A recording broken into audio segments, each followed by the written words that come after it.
Jadi ilmu ini mempelajari tentang benda-benda langit, khususnya adalah 3 benda langit utama, ada bumi, bulan, dan matahari. Yang ketiga benda langit ini terkait dengan ibadah umat Islam. Ibadah umat Islam diantaranya adalah untuk menentukan awal waktu sholat, menentukan awal bulan Komariah, menentukan arah kiblat, dan juga untuk gerhana matahari ataupun gerhana bulan.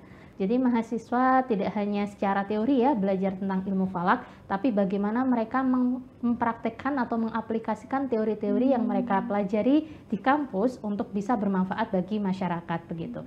Contohnya untuk mengukur kiblat ya. Jadi kita kasih beberapa materi atau beberapa teori yang bisa mereka terapkan di rumah dengan alat yang bisa mereka dapatkan. Kalau kita pakai alat canggih kan biasanya pakai teodolit ya. Nah, mereka bisa pakai metode rasul kiblat ataupun pakai segitiga kiblat ataupun dengan mizwala atau beberapa alat yang itu mereka bisa pakai sendiri atau buat sendiri di rumah. Nah, seperti itu.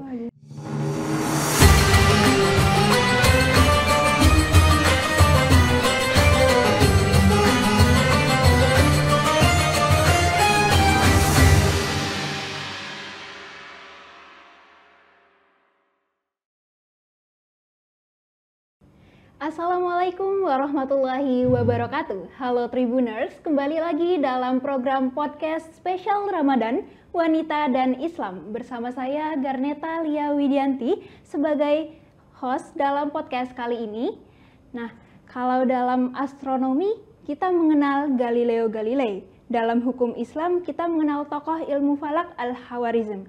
Nah, kalau di UIN Sunan Ampel Surabaya, kita mengenal Ibu Dr. Siti Tatmainul Qulub, MSI. Selamat datang, Ibu. Selamat datang, makasih Mbak Lia.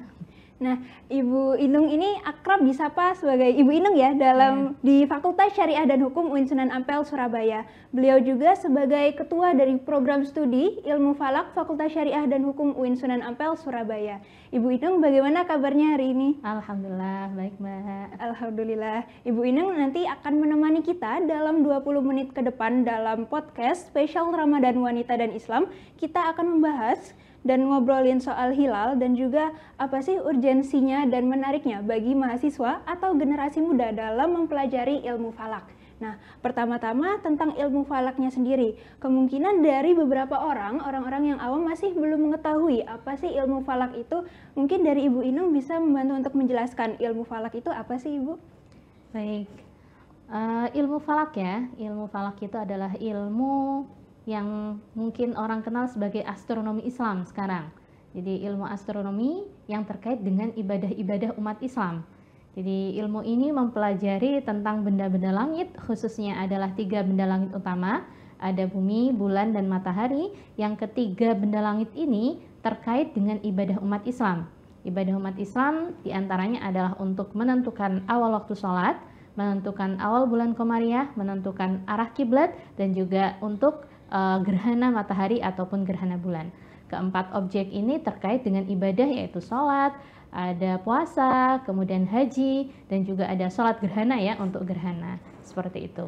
Nah, Ibu Inung, ini untuk mahasiswa, tapi khususnya di generasi muda saat ini, apa sih urgensinya kita untuk mengetahui dasar-dasar dan juga mempelajari ilmu falak itu? Ya, untuk mahasiswa atau generasi muda sekarang, pastinya penting untuk mereka memahami tentang apa itu ilmu falak, karena kalau tidak ada generasi penerus ya, itu juga tidak akan ada yang meneruskan tentang ilmu falak ini sendiri. Padahal ilmu falak ini penting kaitannya dengan ibadah umat Islam. Kalau tidak ada ilmu falak, kita tidak bisa melaksanakan ibadah umat Islam. Siapa yang akan menghitung untuk waktu sholat, untuk menentukan arah kiblat masjid-masjid, menentukan kapan datangnya bulan Ramadan, Syawal, dan seterusnya, dan juga untuk gerhana, gitu kaitannya dengan sholat gerhana. Sehingga generasi muda sekarang, meskipun disebut sebagai ilmu langka atau ilmu sulit ya, tapi harus ada mahasiswa ataupun generasi muda yang meneruskan begitu. Nah, sekarang sudah banyak sekali alat yang bisa membantu untuk mempelajari ilmu falak itu sendiri. Jadi kesan sulit atau kesan menyeramkan dari ilmu falak karena hitung-hitungan itu sekarang sudah tidak ada lagi begitu. Nah, tadi Ibu Inung sempat menyebutkan kesan sulit ya, Iya. Ibu. Tapi itu bisa jadi salah satu yang menarik kita untuk mempelajari itu, atau justru itu menjadi daya tariknya. Nah, hal sulit apa sih yang Ibu Inung pikirkan soal ilmu falak itu? Oke, biasanya kalau saya ngajar mahasiswa ya, kalau saya ngajar mahasiswa tentang ilmu falak, saya tanya kesannya bagaimana? Sulit Bu, hitung-hitungan karena kaitannya dengan matematika begitu. Tapi setelah mereka mempelajari, oh bisa mereka ngetik sin, cos, dan seterusnya, tangan ngitung rumus arah kiblat yang itu satu rumus begitu mereka sudah ngitung, kemudian hasilnya benar, itu mereka sudah senang. Nah, jadi sebenarnya karena sekarang sudah banyak alat yang bisa digunakan untuk membantu hitungan, apalagi ilmu falak itu bukan ilmu murni hitung-hitungan seperti matematika, tapi ini adalah ilmu praktisnya ya. Sudah ada kalkulator, sudah ada komputer, dan seterusnya yang membantu untuk belajar ilmu falak, ini sudah menjadi lebih mudah lagi. Tidak ada kesan sulit, dan juga media belajarnya kan sudah banyak sekarang. Seperti itu. Nah, berkaitan dengan ilmu falak ini sendiri, Ibu Inung, ini kan menjadi salah satu program studi yang ada di Fakultas Syariah dan Hukum UIN Sunan Ampel, Surabaya. Apakah mahasiswa ini atau generasi muda yang memang fokusnya untuk mempelajari ilmu falak ini dituntut untuk mengetahui secara teoritis maupun praktisnya, Ibu? Iya, betul. Jadi mahasiswa tidak hanya secara teori ya belajar tentang ilmu falak, tapi bagaimana mereka mempraktekkan atau mengaplikasikan teori-teori yang mereka pelajari di kampus untuk bisa bermanfaat bagi masyarakat begitu. Jadi mereka ada teori tentang bagaimana hisab arah kiblat, hisab waktu sholat, hisab gerhana, hisab awal bulan, kemudian mereka belajar tentang teori dalam kajian-kajian kitab, teori tentang sistem kalender dan sebagainya. Kemudian itu diterapkan dalam praktik ya, namanya praktik hisab ru'yah, yang kemudian juga mereka terapkan dalam beberapa materi praktikum hisab ru'yah, bagaimana mereka mencoba untuk mengaplikasikan teori-teori di kampus bermanfaat bagi masyarakat. Contohnya adalah mengukur arah kiblat masjid-masjid yang ada di sekitar ataupun masjid-masjid di kampung mereka, di daerah mereka. Kemudian juga mensosialisasikan tentang pengetahuan arah kiblat, pengetahuan waktu sholat itu ke sekolah-sekolah ya. Seperti itu. Jadi mereka tidak hanya belajar teorinya di kampus, tapi bagaimana mereka tahu praktiknya dan mengimplementasikannya di masyarakat. Jadi bermanfaat untuk masyarakat. Berarti dari banyaknya manfaat itu bukan hanya dalam konteks keagamaan saja, tapi secara keilmuan itu juga akan menjadi manfaat bagi banyak orang ya, Ibu? Betul, karena memang ini khususnya memang ilmu falak untuk ibadah umat ya, jadi pasti harusnya bermanfaat untuk umat. Kalau berkaitan dengan ini, apa saja sih Bu Inung tantangannya juga dan peluang untuk mahasiswa atau generasi muda saat ini mempelajari ilmu falak itu, Ibu? Ya, terima kasih. Memang ilmu falak karena kesannya sulit itu ya, dan juga mungkin mereka mencari-cari yang praktis ya. Mahasiswa sekarang cari yang praktis begitu, sehingga ini ada kesan agak sulit untuk mencari generasi-generasi muda yang mau belajar ilmu falak. Jadi perlu sosialisasi yang lebih masif, perlu untuk mengajak mereka bahwa ilmu falak ini menarik, ilmu falak ini mudah untuk dipelajari, ilmu falak ini bermanfaat untuk umat, itu tantangannya. Ya, seperti itu. Jadi ya bagaimana kita mensosialisasikan itu, dan juga bagaimana menarik minat mahasiswa untuk belajar ilmu falak, dan juga bahwa ilmu falak ini penting untuk masyarakat juga. Nah, itu yang perlu dimasifkan untuk generasi muda sekarang, karena generasi muda sekarang itu pengennya yang praktis-praktis ya. Pengennya yang ya seperti AI. itu ya, AI dan seterusnya. Nah, dan juga yang mungkin yang menjanjikan begitu ya. Kalau ilmu falak memang agak berbeda dengan ilmu yang lain. Ilmu falak ini khazanah keilmuan yang memang harus dilestarikan. Ya, jadi ya harus ada generasi ya, meskipun ini ya harus ada yang meneruskan seperti itu. Meskipun agak sulit juga untuk mencari mahasiswa yang memang betul-betul pengen belajar ilmu falak yang tekun begitu. Tapi harus ada, ini harus seterusnya dilestarikan seperti itu. Iya Bu Inung, sebelum kita berbicara soal peluangnya dan juga nanti setelah belajar ilmu falak lulus kerja jadi apa. Nah, sebelum itu mungkin kita akan membahas soal sosialisasinya ini dulu, karena sosialisasi ini kan juga penting ya Ibu, bagi mungkin mahasiswa yang ingin masuk ke Universitas Islam Negeri juga, itu akan menemukan salah satu opsi ilmu falak gitu, dan harus tahu ilmu falak itu seperti apa. Nah, dari Ibu Inung mungkin ada strategi atau tips bagaimana sih kita sebagai generasi muda yang mau mempelajari ilmu falak untuk mensosialisasikan kepada masyarakat tentang ilmu falak itu, Ibu? Ya, jadi kalau di UIN Sunan Ampel kita ada beberapa mata kuliah ya, yang itu kaitannya juga dengan sosialisasi. Jadi kita tidak hanya dari prodi saja, tapi kita juga dengan mahasiswa berkolaborasi untuk mensosialisasikan ilmu falak, baik untuk generasi muda di sekolah-sekolah ataupun untuk masyarakat umum. Jadi beberapa kegiatan kita lakukan seperti pengukuran arah kiblat masjid-masjid, kemudian pelatihan untuk takmir-takmir masjid, kemudian sosialisasi ilmu falak di sekolah-sekolah baik SD, SMP ataupun aliyah, itu semua untuk mensosialisasikan ilmu falak begitu.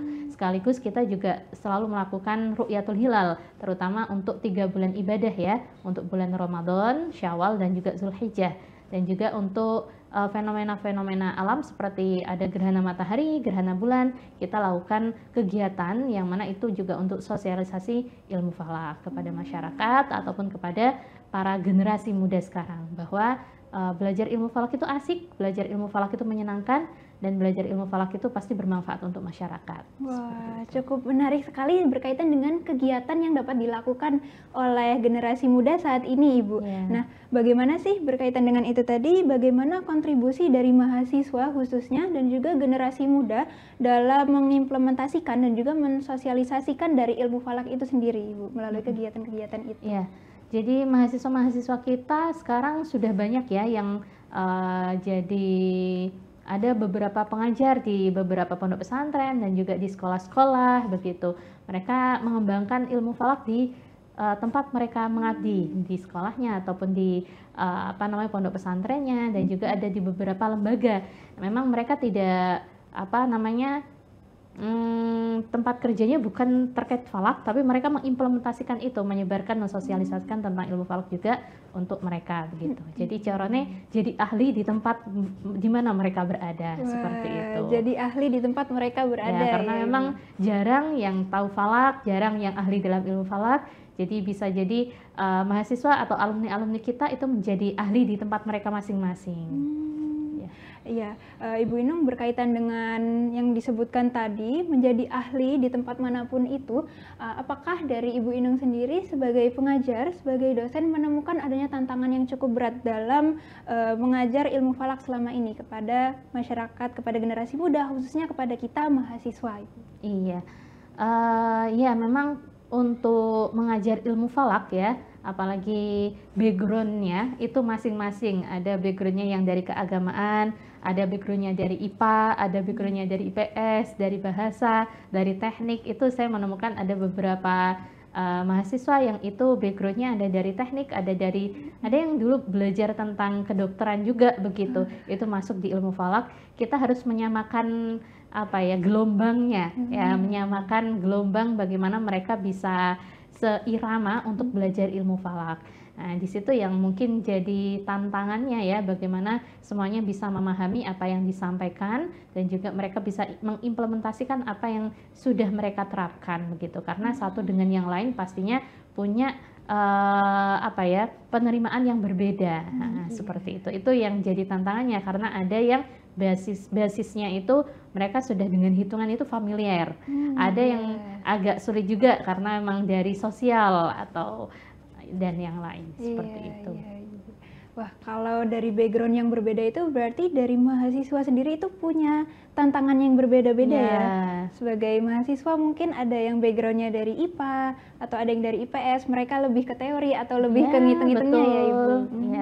Jadi biasanya kita maksimalkan ke kemampuan mereka apa sih. Nah, dari sana mereka akan tidak minder ya. Mereka bisa ngikuti sesuai dengan kemampuan mereka. Jadi saling melengkapi. Kita bentuk kelompok-kelompok biasanya untuk praktek itu kita bentuk kelompok, di mana kelompok itu ada beberapa mahasiswa yang mana masing-masing mahasiswa pasti punya kelebihan. Ada yang bagian ngitungnya, ada yang bagian menerapkan alat-alatnya, ada yang bagian dokumentasi dan seterusnya. Nah, seperti itu.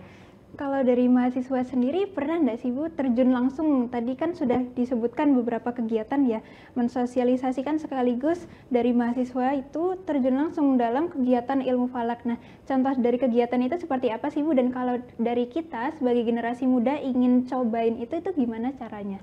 Ya, jadi biasanya kita praktis-praktis ya Mbak, yang kita terangkan agar mereka juga bisa menerapkan di masyarakat atau di rumah mereka. Nah, contohnya untuk mengukur kiblat ya. Jadi kita kasih beberapa materi atau beberapa teori yang bisa mereka terapkan di rumah dengan alat yang bisa mereka dapatkan.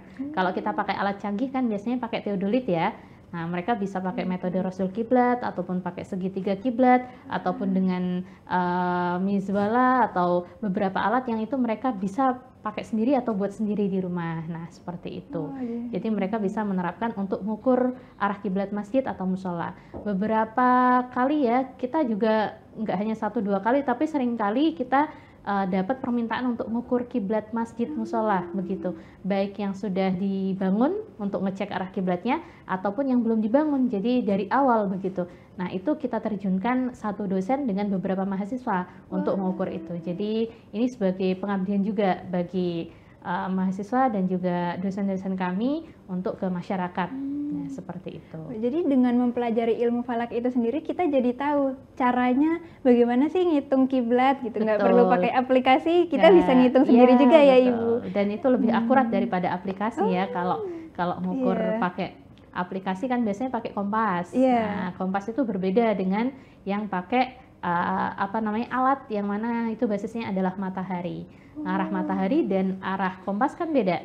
Arah kompas itu menunjukkan ke arah utara magnet, sedangkan arah matahari itu ke arah utara sejati.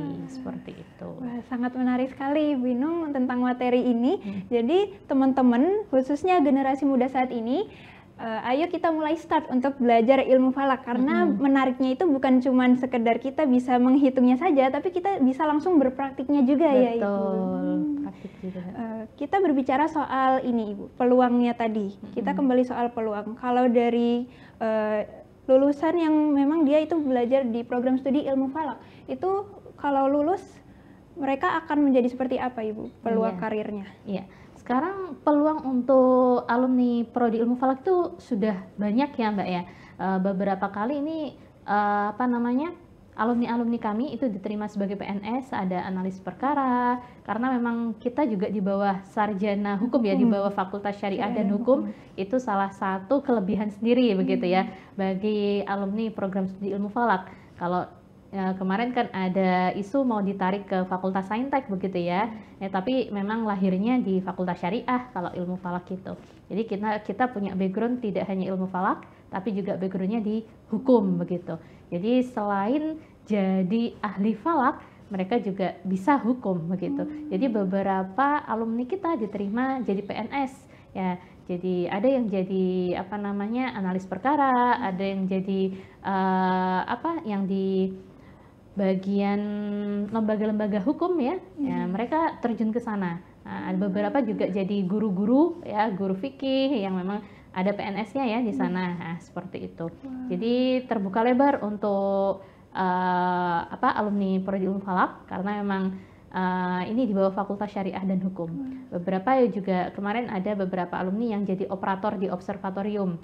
Operator, ada yang jadi narator di observatorium, karena memang langka, jarang ya yang paham tentang falak. Jadi peluangnya lebih besar juga. Wah, ini menarik soal operator dari observatorium itu tadi Ibu mungkin bisa dijelaskan sedikit itu mereka ngapain sih kegiatannya kayak gitu? Biasanya di observatorium dan planetarium itu kan SDM-nya yang menguasai alat-alat dan juga bisa menjelaskan tentang benda-benda langit itu kan jarang. Jadi itu tugasnya kalau operator mengoperasikan alat-alat yang ada di observatorium dan juga yang ada di planetarium. Kalau naratornya itu berarti mereka menarasikan, jadi semacam orang yang mengajak. Biasanya kan ada penonton yang datang, dan semacam planetarium ya, jadi simulasi tentang pergerakan benda-benda langit. Kita masuk ke dalam ruangan gelap-gelap begitu dengan kubah, kemudian itu menampilkan bagaimana gerak benda-benda langit simulasinya. Nah, itu yang menjelaskan, membawa para peserta untuk bisa seperti suasana di dalam, oh kita ada di luar angkasa, kita menuju ke planet Mars, kita menuju ke planet Venus dan seterusnya ya, yang seperti itu naratornya. Wah, terdengar sangat menarik Iya, sekali iya, Ibu. iya. Kalau kegiatan itu tuh biasanya ada di mana Ibu dan kapan biasanya?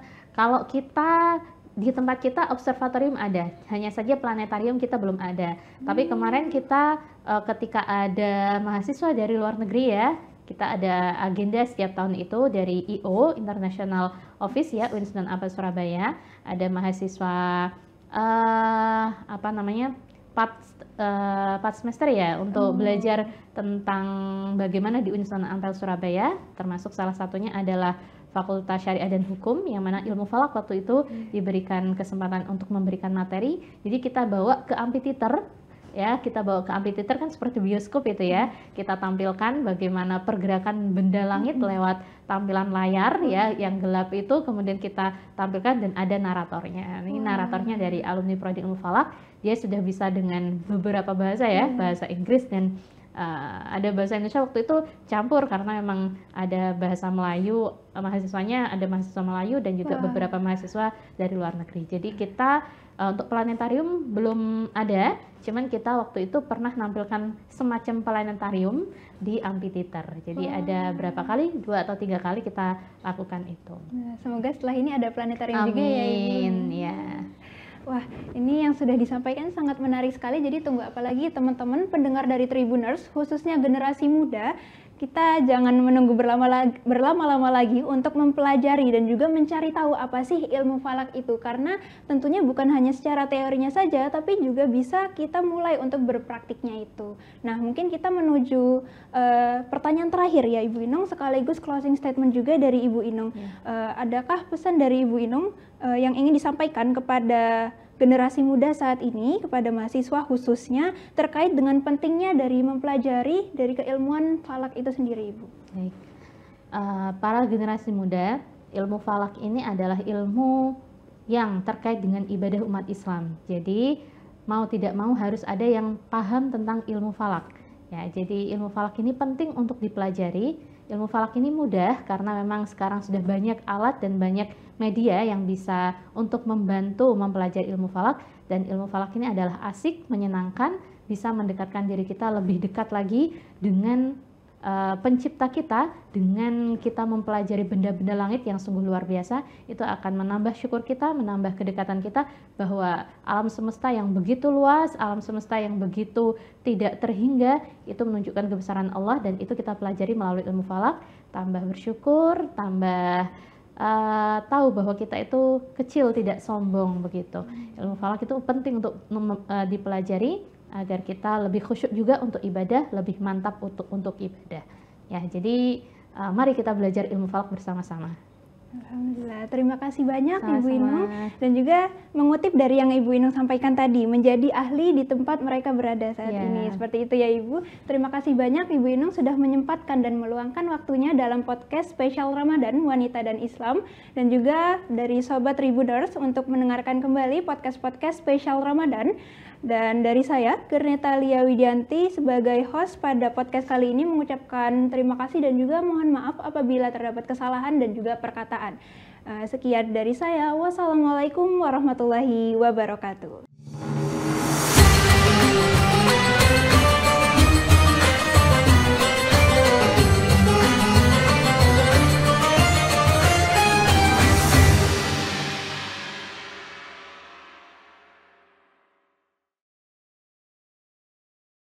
Download Tribun X sekarang, menghadirkan lokal menjadi Indonesia.